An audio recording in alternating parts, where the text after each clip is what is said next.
Turabaramukije cyane bene data bakunze b'ikiganiro umutsima w'ubugingo, amahoro y'Imana niyo tubifurize ngo nshishikare kubana namwe mwese. Turabaye kandi kaze muri bino biganiro byacu bisanzwe bitambuza kuri no mbonesha kuritwa ntambu idahita. Mukamuteramanye na jewe mwene so jambo Imana irambo nasanzwe ndabategura bene biganiro nkongera nkabibashikiriza. Ndabahaye ikaze rero muri kino kiganiro cy'uno munsi. Aha tugomba dusanga ijambo ry'Imana tubona mu gitabo c'amazaburi, Zaburi 125. Dusome duhereye ku murongo wa mbere tugeze ku murongo wa gatatu, ariko mugabo tutarasanga no majambo. Reka twiragize Imana dusenge. Ni umuco mwiza gusenga imbere yo gusanga ijambo ry'Imana kugira ngo Imana ibane natwe, dukoreshe, tugendere, iganirize imitima yacu. Ijambo tugiye gusangira rigira akamaro, rigico rihinduye mu bugingo bwacu, kandi rigene ico rigize rikoze riremye gishasha mu bugingo bwacu. Turabahaye kaze kadusenga Imana rero, hanyuma duce dusanga no majambo. Turagushimiye Mana nyaguhora ku ngoma, wowe mwizigirwa utandukanye nuko abantu bameze. Turagushimiye cyane kuduhaye kano karyo keza kugira ngo dusangire iri jambo rizima n'abandi bakunzi ba bino biganiro. Turaguhaye kaze rero ngo bane natwe tugendere. Imitima yacu iraciye bugufi imbere y'inyundo zawe. Ngwino uyiganize, ngwino uyigaburire, ngwino wongere uyigishe bishasha bivuye mu mutima wawe. Urakoze ibyo ugomba bitubeko mw'izina ryawe gera Kristo Yesu, no tubisabye tuvyizeye, amen. Nuko rero reka dusome ijambo ry'Imana nkuko twabivuze mu gitabo c'amazaburi. Duhera kuri wa murongo wa mbere tugere ku murongo wa gatatu, turabe ingene havuga. Indanzi y'amajambo ivuga ngo indirimbo yo mwiduga. Umurongo wa mbere uvuga ngo abizigiye uhoraho bameze nk'umusozi Siyoni udashobora kunyiganyizwa, ariko wama ushimangiye gushitsa ibihe bidashira. Dusubiremwo, abizigiye uhoraho bameze nk'umusozi Siyoni udashobora kunyiganyizwa, ariko wama ushimangiye gushitsa ibihe bidashira. Umurongo wa kabiri uvuga ngo nk'uko imisozi ikikije Yerusalemu, niko uhoraho akikije abantu biwe, uhereye none ugashitsa ibihe byose. Kuko icumu ry'ubugabe ry'abanyakibi ritazokwama rishinze mu mugabane w'abagororotsi, abagororotsi boye kuramvurira amaboko ibigabitanyo. Imana yacu nihimbazwe bene data bakunzi ba bino biganiro. Nta n'amajambo tumaze gusoma, twumvise uyu mwanditsi w'amazaburi yavuze ku kintu citwa kwizigira uhoraho. Hanyuma kandi yavuze akoresha ico twovuga ngo ni parallelisme, abangabanganisha, akompara, agerageza nk'aho ngo yashize ku munzani abizigiye uhoraho n'abatizigiye uhoraho, bizigiye ibindi bintu by'ibintazi canke bizigiye abana b'abantu nkabo. Imana yacu nidutabane mu buzima. Birashoboka cyane ko umuntu aba afise abo yizeye, birashoboka cyane ko mu buzima umuntu ashobora kubaho yizigiye umuntu kanaka, akumva ko atomuhemukira, akumva ko atogoka, akumva ko atomubabaza, akumva ko atomukomeretsa. Ibyo birashoboka, birabaho, twama twabibonye, twama twavyumvise, canke mbere twama twanavyibonye ko. Rero uyu mwanditsi w'indirimbo tubona ari indirimbo bavuga ngo ni indirimbo yo mwiduga. Izi ndirimbo zo mwiduga twarazivuze ko muri Zaburi raho, twavuzemwe muri video iraho twise ngo uku ni kuhoraho yabaye mu ruhande rwacu, aho twerekanye izi ndirimbo zo mwiduga ko zari indirimbo novuga ngo zari zifise akabirya, zari zifise agaparticularite zisangije. Abisirayeli izi ndirimbo ngo bakunda kuziririmba cyane bagiye mu minsi mikuru i Yerusalemu. Hari iminsi mikuru Abisirayeli badugamwo bakagenda i Yerusalemu bagiye kugira guhimbaza iminsi mikuru gatatu mu mwaka. Ibyo ntitubigaruka ko twaravuze iyo minsi mikuru no mu yandi mavideo, kumburengerango n'ibyaba ngombwa tuzobigaruka ko kubera twaravyemeye ko tuzokora video zizoba zitumbereye kuvuga iyi minsi mikuru Abisirayeli bahimbaza kera. Ico umwe wose wari ugamije canke se ubutumwa, kuko umunsi mukuru wari wose wari ufise ubutumwa budasanzwe bwavugwa kuri uwo munsi. Imana yacu nihimbazwe. None rero iyi ndirimbo rero imwe muri izi ndirimbo zo mwiduga tubona zitangurira kuri Zaburi 122 zigahera kuri Zaburi 134. Ni indirimbo rero baririmba bariko baraduga bagendeye Yerusalemu. Bariko baraduga rero ngo bagiye Yerusalemu, baraterera mu kajwi bakagenda bararirimba izi ndirimbo ya mazaburi, aho bagenda bavuga ibikomeye Imana yabakoreye. Ahari naho mbere bakagenda basenga basaba Imana ibyo bipfuza kwibakorera, bipfuza ko Imana ibagirira neza muri iyo minsi mikuru bagiyemwo. Imana yacu nihimbazwe. Hano rero tubonye ingene uyu mwanditsi wa Zaburi yavuze ngo abizigiye Uhoraho ntibameze nk'abandi bantu abari bo bose. Abizigiye Uhoraho ntibasanzwe. Abizigiye Uhoraho barakomeye cyane. Abizigiye Uhoraho bameze nk'umusozi Siyoni, kuko uyu musozi Siyoni utandukanye n'iyindi misozi itandukanye dusanzwe tuzi. Ico gihe muri kahise kabo hari imisozi myinshi, hari ico bavuga ngo imisozi y'Igilibowa, kumbe n'indi imisozi ya Lebanoni, n'iyindi misozi kumbure za Negebu n'ahandi. Aravuga ngo abizigiye Uhoraho rero twebwe Abisirayeli tubagereranya n'umusozi Siyoni, kuko umusozi Siyoni n'umusozi udashobora kunyiganyiga, n'umusozi udashobora gusegenyeshwa, n'umusozi mu yandi majambo novuga ngo naho hoza kinyamugigima, uyu musozi Siyoni ntibakorako, uyu musozi Siyoni ntukogwako, uyu musozi Siyoni nta kintu gishobora kuwunyiganza, uyu musozi Siyoni ni umusozi special, uyu musozi Siyoni ntuhangagwa, uyu musozi Siyoni nta muntu ashobora kuwuhangara, uyu musozi Siyoni ntushobora kunyiganyizwa. Abizigiye Uhoraho rero ntibameze n'imisozi yindi ariyo yose, ariko bameze nk'uyu musozi Siyoni udashobora kunyiganyiga, udashobora gusegenyeshwa, udashobora kubomoka,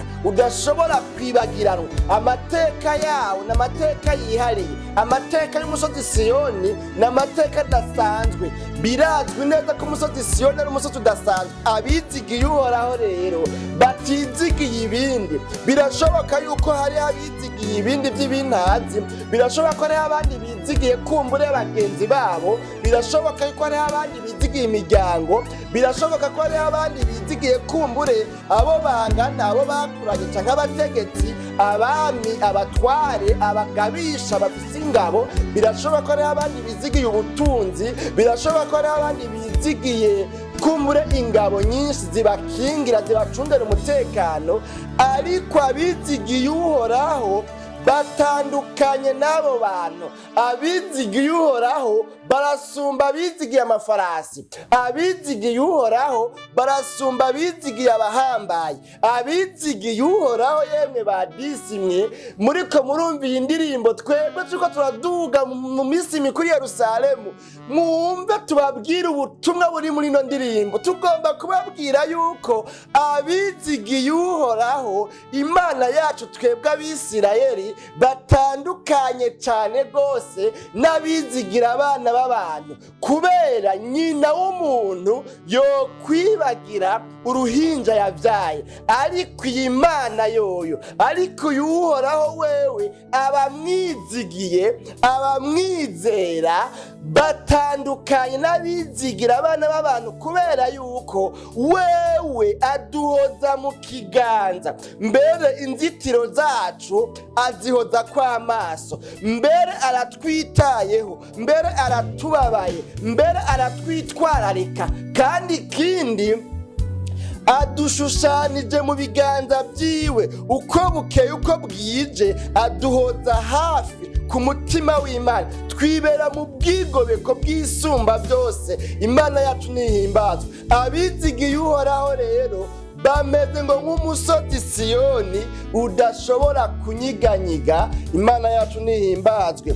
Bavuze ngo nk'uko imisozi ikikije Yerusalemu niko Uhoraho akikije abantu biwe. Imana yacu nihimbazwe bene data bakunzi ba kino kiganiro umutima w'ubugingo. Uyu musozi Siyoni na Yerusalemu ni amazina abiri, ariko wo yose atumbereye kuvuga umusozi umwe. Ni ukuvuga igisagara Yerusalemu cubatswe ku musozi kera wahora witwa Siyoni. Ni ukuvuga rero bavuze Siyoni na Yerusalemu ni nk'aho bavuze Noe preno z'umuntu, amazina y'umuntu, nk'uko umuntu usanga yitwa amazina abiri cyangwa hari n'abitwa amazina agize atandukanye arenga abiri. Imana yacu nihimbazwe. Rero aravuga ngo nk'uko imisozi ikikuje Yerusalemu.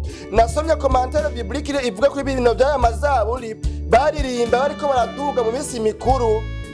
Iyo bariko baraduga ngo haragera ahantu bagera Abisirayeli ko baraduga ngo bakagera ahantu ngo batereje amaso babona i Yerusalemu rero ku mugwa mukuru iyo bagiye guhimbariza iminsi mikuru. Rero ico gihe niho bagenda baririmba izaburi ivuga ngo nzunamurira amaso yanjye ku misozi ngo mbega gutabarwa kwanje kuzova hehe. Bagacavuga ngo gutabarwa kwanje kuva kuhoraho yaremye ijuru n'isi. Imana yacu nihimbazwe. Ngo bariko baraduga mu misozi rero barashikana ngo batereje amaso babona hariya i Yerusalemu, hama ngo bakabona ingene ngo Yerusalemu cyangwa se Siyoni hakikujwe cyangwa se igisagara cy'i Yerusalemu gikikujwe n'indi misozi myinshi, kandi bigaca bituma umusozi Siyoni cyangwa se Yerusalemu ubonekana ari umusozi uberewe kuko ukikujwe n'iyindi misozi.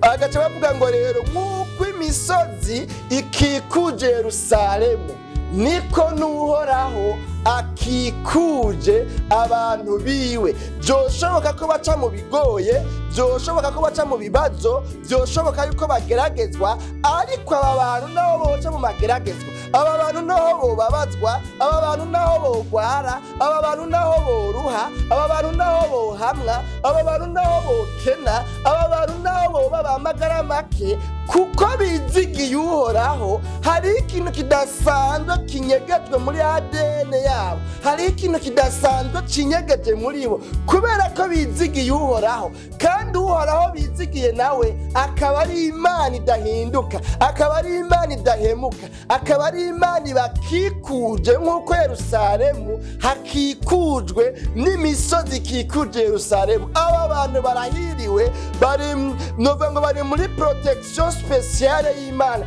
novuga ngo barafise inkinzo, novuga ngo aba bantu bari muri antibar, abantu bizigiye Uhoraho. Mu yandi majambo bakikujwe nk'uko Yerusalemu kikujwe n'indi misozi. Aba bantu Uhoraho akikuje, aba bantu bibera mu bwigobeko bw'isumba byose, aba bantu bizigiye Uhoraho bakuye ibyizigiro byabo ku bana b'abantu, bakuye ibyizigiro byabo ku mafaranga bakabishira mu Mana. Aba bantu bizigiye Imana bakayiha agaciro gasumba ako baha abana b'abantu. Aba bantu bizigiye Imana bakayiha agaciro gasumba ko baha amafaranga, bakayiha agaciro gasumba ko bahora baha abapfumu. Aba bantu nk'uko Yerusalemu hakikujwe n'indi misozi, bisigura ngo nta kintu na kimwe coronka ahantu gica ngo kidwebere cinjire mu mugwa Yerusalemu kuko hakikujwe. Novuga ngo hari urupangu, hari clôture ikomeye, hari antibare, ni hari urupangu ntamenwa. Aba bantu rero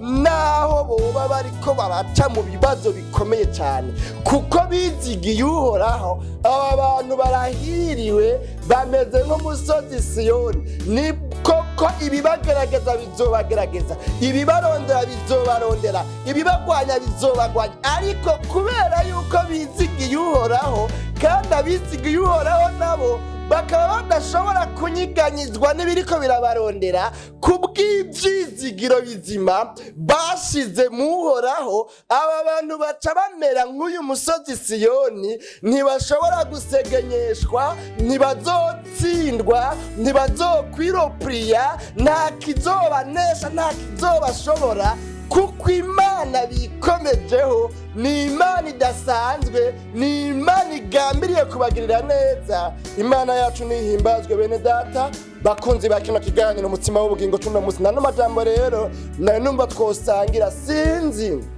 birashoboka yuko hari habo wari wizeye cyane, birashoboka yuko hari habo wari wemera cyane muri ino minsi ukaba wumva umengo wabahereza ku mutima, ariko mugabo kubera ko ari abana b'abantu ugasanga barahindutse, bagahinduka bakaba barahemana, bakaba babanguwunguka batagomba ko hari icyo woshikako. Birashoboka yuko hariho disappointment wagize mu buzima, birashoboka yuko muri kino gihe uri kurabona barabitsigirwa, abo bahora wemera, abo bahora ushiramo ibyizigiro, ugasanga ibintu byahindutse. Nagomba kukubwira ngo mwene data, kura amaso amkomyeriye ku bana b'abantu. Nubona umengo ubwa mbere na mbere wo kwizigira abana b'abantu, nawe umengo naka niwe bukiriro bwawe, naka niwe afise ijambo rya nyuma ku buzima bwawe, ukabona umengo naka hamwe yokwanka woba waswe n'Imana. Oya, uwo umunsi wari we wose arashobora kuguhinduka kubera abantu barahinduka, ariko hariho ubudahinduka, hariho ubudahemuka. No kubwira n'uyu Uhoraho. Abisirayeli baravuga ngo abizigiye Uhoraho tugiye gusenga muri ino minsi mikuru Yerusalemu bameze nk'umusozi Siyoni udashobora kunyiganyizwa. Niwizigira Imana kuruta uko wizigira abana b'abantu, niwizigira Imana kuruta uko wokwizigira muyomba wawe, niwizigira Imana kuruta uko wokwizigira abahambaye, niwizigira Imana kuruta uko wokwizigira mwanashaka n'uwo mwubakanye, bizotuma ibikurondera byose, ibikugwanya byose, amarushwa n'amageragezwa, intambara z'uburyo bwose, naho hoza inkukura, naho hoza imvura y'isegenya irondera kugukura mu buntu bw'Imana, ntizogushobora, kubera yuko uwo wizigiye novuga ngo ameze nka burende. Hariho indirimbo baririmbye muri iyo minsi yarenganye bavuga ngo Yesu ni burende, kandi ngo nta nkuru ikubita burende. Imana yacu nihimbazwe. None rero uwo wizigiye arakomeye cyane gusumba abana b'abantu, arakomeye cyane gusumba ibikugwanya, arakomeye cyane gusumba ibikugerageza. Kubw'iyo mpamvu rero shishikara wizigira Uhoraho, shira ibyizigiro byawe byose mu Uhoraho gusumba uko wokwizigira abana b'abantu. Abana b'abantu nibyo wobizigira, ariko hakaba ahantu ugarukiza kubera barahinduka. Umwanya uwo ari wo wose bashobora guhinduka, ariko Imana yoyo niwayizigira uragomba uhereze ko, kubera ko Imana ntihinduka, ntihemuka, ntibesha, ntiyibagira abayo, ahubwo abayo ibakikuje nk'uko imisozi ikikuje Yerusalemu, kugira ngo bikunde ntihagire ikintu na kimwe gishikira aba bantu bizigira Uhoraho. N'abahirwe abantu bizigira Uhoraho cyane kuruta uko bokwizigira umwana w'umuntu, kuko abantu ntibazohemukirwa. Ariko n'abahombe, abantu bizigira abana b'abantu, nabo gusumba uko bokwizigira Imana, kuko abo bantu umunsi umwe bazohemukirwa kandi bazotangara. Ubundi yavuze ngo bazotangara muri Matayo 5, aho muri Matayo 5 naho havuga byinshi, harimo n'ibijanye n'iby'abahirwe mu bwami bwo mw'ijuru. Imana yacu nidutabe. Nano majambo rero numva mfise ego nagomba gusangira na mwebwe. Sinzi rero mbega aho bari ibyo umaze iminsi wizigira, ukaba warizigiye abana b'abantu mugabo bakaguhemukira. Mbega nta bantu kumbure bagusizemo imvune, bagusizemo ibikomere, wumva umengo ubuzima bwawe bwarangiritse, umugani w'abaraho bwarononekaye, bari abantu. Ariko mugabo ibyo bikomere watewe n'abana b'abantu ntibikubuze kwizigira Imana, kubera iyo umuntu yahemukiwe, uko iyo umuntu yakomeretse agira tandase kudasubira kwizigira ikintu na kimwe, kubera ukwizigira kwiwe hariho uwo yaguhaye, hariho abo yaguhaye ibyizigiro by'iwe, hariho abo yabiherejemwo, hanyuma baca baramukomeretsa agaca yumva umengo ntiyopfa asubiye kwizigira umuntu n'umwe. Ariko Imana ndakurasira ndakubwira yuko by'ukuri Imana uyizigire uhereze ko ntizoguhemukira. Imana yacu nihimbazwe. None nano majambo reka dusenga Imana. Nta magwara ahogwa, tuzosubira mu kiganiro umutsima w'ubugingo cy'ubutaha. mutekere utwundi nawe yavuze ngo twaruko turamaze. Dusenga Imana, turagushimiye Mana nyina amahoro, tugushimiye cyane ku bwana majambo twumvise. Abatwizigira bameze nk'umusozi Siyoni, nta kintu na kimwe gishobora kubanyiganyiza. Hariho byinshi muri no minsi biko biranyiganyiza abantu.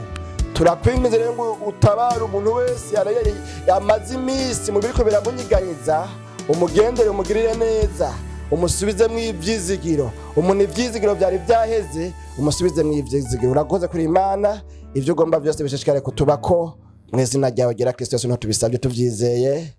Amen.